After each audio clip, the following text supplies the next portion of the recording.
ভয়ঙ্কর এক ভবিষ্যতের পথে এগিয়ে চলেছে গোটা বিশ্ব।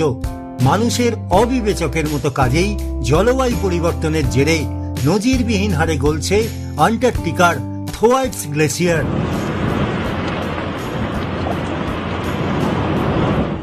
যাকে ডুমসডে গ্লেসিয়ার নামেও ডাকা হয়। এর কারণ হলো বিজ্ঞানীদের মতে এই গ্লেসিয়ার বা হিমবাহ গলে গেলে বিশ্বব্যাপী সমুদ্রপৃষ্ঠের উচ্চতা প্রায় 65 সেন্টিমিটার পর্যন্ত বেড়ে যেতে পারে। আর তাতে গোটা পৃথিবীর উপকূলবর্তী এলাকায় বসবাসকারী লক্ষ কোটি মানুষ পড়বে মারাত্মক বন্যার ঝুঁকিতে।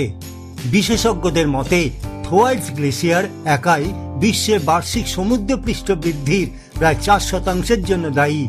শুধু তাই নয়, পৃথিবীর তাপমাত্রা বেড়ে চলায় এই গ্লেসিয়ার গলেই চলেছে।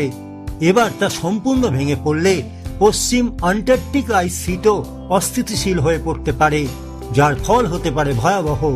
তাই কিভাবে এই হিমবাহকে বাঁচানো যাবে তা নিয়ে নানা পরিকল্পনা ভেবে চলেছেন বিজ্ঞানীরা।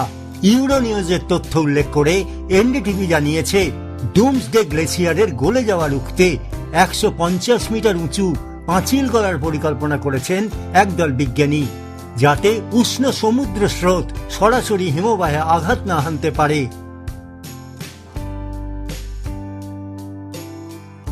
বলা হচ্ছে sea bed anchored curtain project নামে প্রস্তাবিত এই পাঁচিল গ্লেসিয়ারের সামনে সমুদ্র তলে প্রায় 80 কিলোমিটার জুড়ে বিস্তৃত হবে।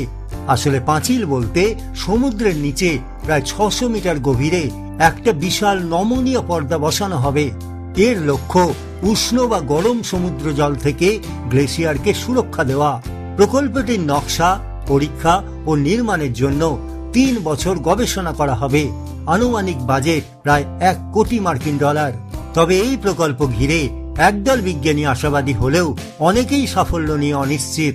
আন্টার্কটিকার চরম আবহাওয়া, প্রবল ঠান্ডা এবং দীর্ঘদিন সমুদ্র জলের চাপ সহ্য করে প্রাচীরটি টিকে থাকতে পারবে কিনা তা নিয়েই বড় প্রশ্ন থেকে যাচ্ছে। প্রশ্ন থাকছে পৃথিবীর ভবিষ্যতের ভালো থাকা নিয়েই।